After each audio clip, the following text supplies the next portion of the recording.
Hi welcome back PSM village cooking. చూస్తున్నారు ఎంత tasty అయినా సింపుల్గా చేసుకుని ఆనపకాయ పులుసు చాలా టేస్టీగా ఉంటుంది. చాలా సింపుల్గా చేసుకోవచ్చు. ఇది చాలా చాలా అంటే చాలా టేస్టీగా ఉంటుందండి. చాలా బాగుంటుంది. మీరు కూడా పిల్లలకి చేసి పెట్టండి, చాలా బాగుంటుంది. ఇది చాలా మన ఫుడ్ కూడా చాలా ఉపయోగపడుతుంది. ఈ వీడియో మీకు నచ్చినట్లయితే లైక్ చేయండి, షేర్ చేయండి. అలాగే మన PSM village cooking channel subscribe చేయండి. ఇప్పుడు ఈ ఆనపకాయ పులుసుకి ఏమేమి కావాలి మరి చూద్దాం. మరి ఆనపకాయ పులుసు కావాల్సినవి: ఒక ఆనపకాయ తీసుకుని పైన పుట్టంతా చెక్కుని పెద్ద పెద్ద ముక్కలు కోసుకున్నాను. పెద్ద పెద్ద ముక్కలు అయితే ఆనపకాయ పులుసు బాగుంటుంది.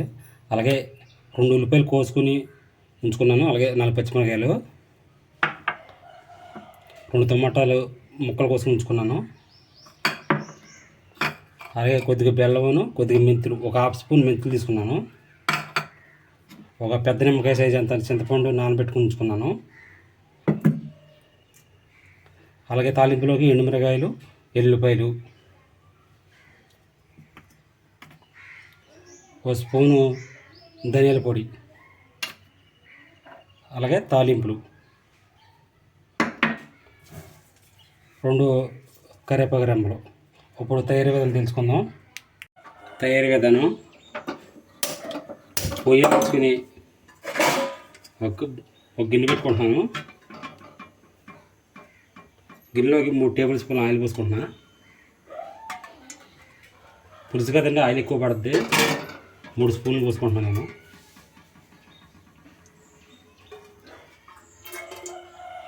ఆయిల్ వీటెక్కిద్దాం. ఆయిల్ అయితే వీటెక్కిందండి. ఫస్ట్ మెంతులు వేసుకుందాం. మెంతులు అయితే మాడకుండా వేసుకోండి. ఈ పులుసులకి మెంతులు టేస్ట్ అండి. ఎక్కువ కాదు, ఒక హాఫ్ స్పూన్ ఎక్కువ సరిపోతాయి మెంతులు. ఇప్పుడు ఎల్లిపాయలు వేసుకుందాం.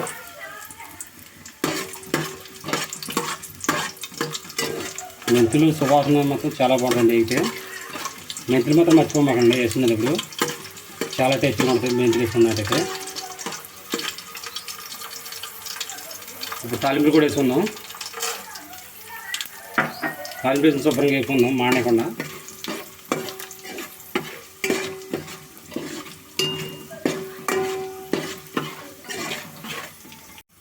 ఇప్పుడు కరివేపాకు కూడా వేసుకుందాం. కరివేపాకు కలిపేసుకుంటూ వేసుకున్నప్పుడు వాసన టేస్ట్ అయ్యి వాసన గట్రా బాగా పడుతుంది. చాలా సింపుల్గా వేసుకోవచ్చు ఆనపకాయ పులుసు. దీంట్లో పెద్ద ప్రాసెస్ ఏం పట్టదు. ఈ వీడియో మీకు నచ్చినట్లయితే లైక్ చేయండి, షేర్ చేయండి. అలాగే మన పిఎస్ఎం విలేజ్ కుకింగ్ ఛానల్ని సబ్స్క్రైబ్ చేయండి. కరివేపాకు వేగిపోయింది కాబట్టి ఉల్లిపాయలను పచ్చిమిరపకాయలు వేసుకున్నాం.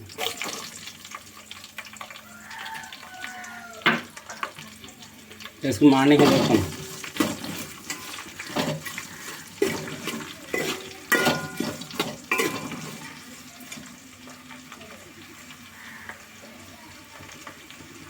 ఇప్పుడు మూతెట్టి 5 నిమిషాలు మగ్గనిద్దాం.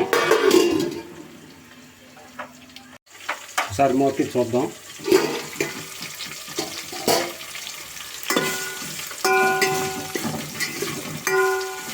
ఉల్లిపాయలు లైట్గా మగ్గినాయండి. ఇప్పుడు ఎండుమిరపకాయలు కూడా వేసుకున్నాం.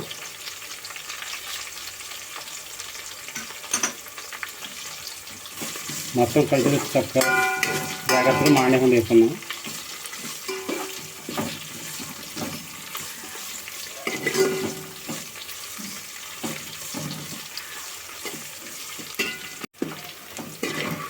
ఉల్లిపాయలు అయితే ఎగిపోయినవి ఇలా అయితే ఎగాలి. ఉల్లిపాయలు అయితే ఎగిపోయినాయి. ఇప్పుడు ఒక హాఫ్ స్పూన్ ఇంగ వేసుకుందాం.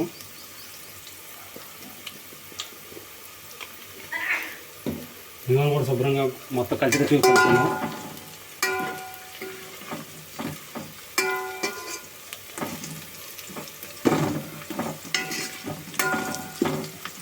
ఇప్పుడు ఆనపకాయ ముక్కలు వేసుకున్నామండి.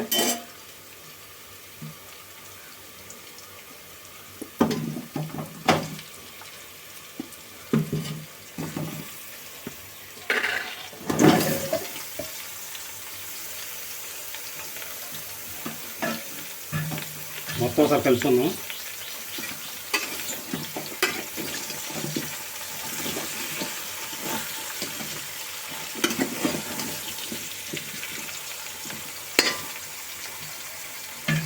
ఇప్పుడు మూతెట్టి ఒక 10 నిమిషాలు మగ్గనిద్దాం. ఒకసారి మూత తీసి చూద్దాం ఎంతవరకు ఉడికింది. ఆనపకాయ అయితే బాగా కుక్ అయిపోయిందండి, బాగా ఉడికింది. చూసారు కదా. ఇప్పుడు దీంట్లోకి ఇంత కోసి ఉంచుకొని టమాటా ముక్కలు కూడా వేసుకుందాం.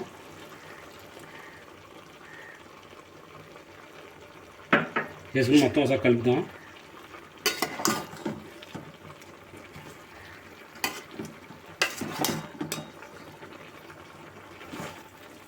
చాలా సింపుల్గా చేసుకోవచ్చు, చాలా టేస్టీగా కూడా ఉంటుందండి. మీరు కూడా ట్రై చేయండి ఇంటికాడ. ఎలా వచ్చింది ఇది కామెంట్ బాక్స్లో కామెంట్ చేయండి. ఇప్పుడు మూత వేసుకుని ఇంకో 10 నిమిషాలు ఉడకనిద్దాం. మూత తీసి చూసుకుందాం ఒకసారి.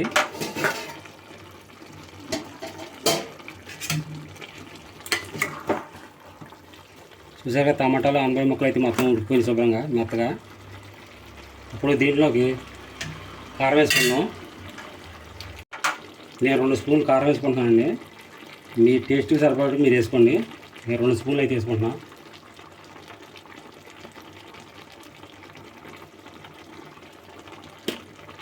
అలాగే ఉప్పు కూడా వేసుకుందాం.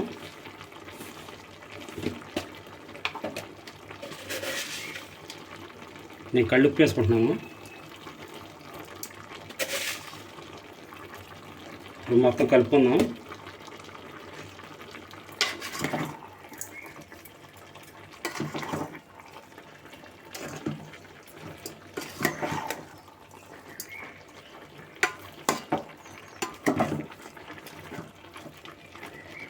కలుపుకున్నాం కదా, ఈ కారం వాసన పోయేదాకా మూత తీసి అలా ఉడకనిద్దాం. ఇప్పుడు దీంట్లోకి పులుసు పోసుకుందామండి. ఇందాక చింతపండు నానబెట్టి ఉంచుకున్నాం కదా, పులుసు తీసి ఉంచుకున్నాను. పులుసు పోసుకుందాం.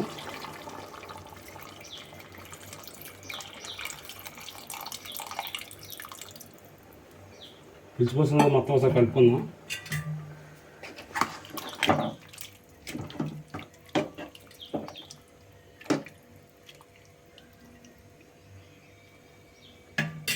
మూత వేసి ఒక 10 నిమిషాలు పులుసు మరగనిద్దాం. ఒకసారి మూత చూద్దాం. పులుసు అయితే మరుగుతుందండి. దీంట్లోకి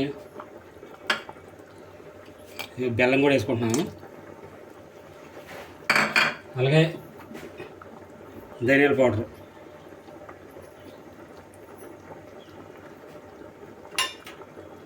మొత్తం కలుపుకుందాం ఒకసారి.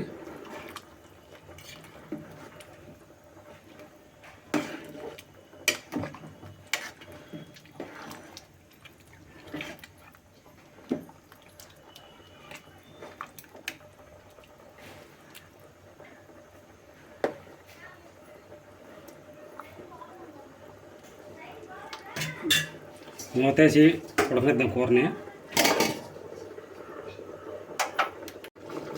కర్రీ ఎంతవరకు రెడీ అయింది చూద్దాం. మూతేసి మా ఆనపకాయ పులుసు అయితే రెడీ అయిపోయిందండి. చూసారు కదా, ఎంతో సింపుల్గా టేస్టీగా చేసుకుని ఆనపకాయ పులుసు చాలా సింపుల్గా చేసుకోవచ్చండి. అందుకే మన హెల్త్కి కూడా మంచిది. ఆనపకాయ ఇది చాలా బాగుంటుందండి. చాలా సింపుల్గా చాలా టేస్టీగా చేసుకోవచ్చు. మీరు కూడా ట్రై చేయండి. ఎలా వచ్చింది అయితే కామెంట్ చేయండి.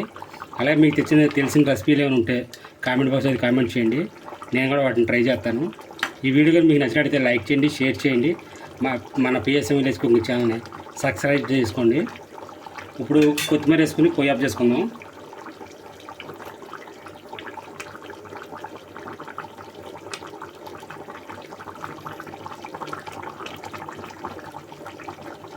కొత్తిమీర అన్నది మీరు కావాలి చేసుకుంటే లేదు, నేను వేసుకుంటున్నాను. ఇక మన కర్రీ అయితే రెడీ అయిపోయిందండి. పొయ్యి ఆఫ్ చేసుకుందాం. ఈ వీడియోకి మీకు నచ్చినట్లయితే లైక్ చేయండి, షేర్ చేయండి. మన PSM village cooking channel subscribe చేయండి. Thank for watching. బాయ్.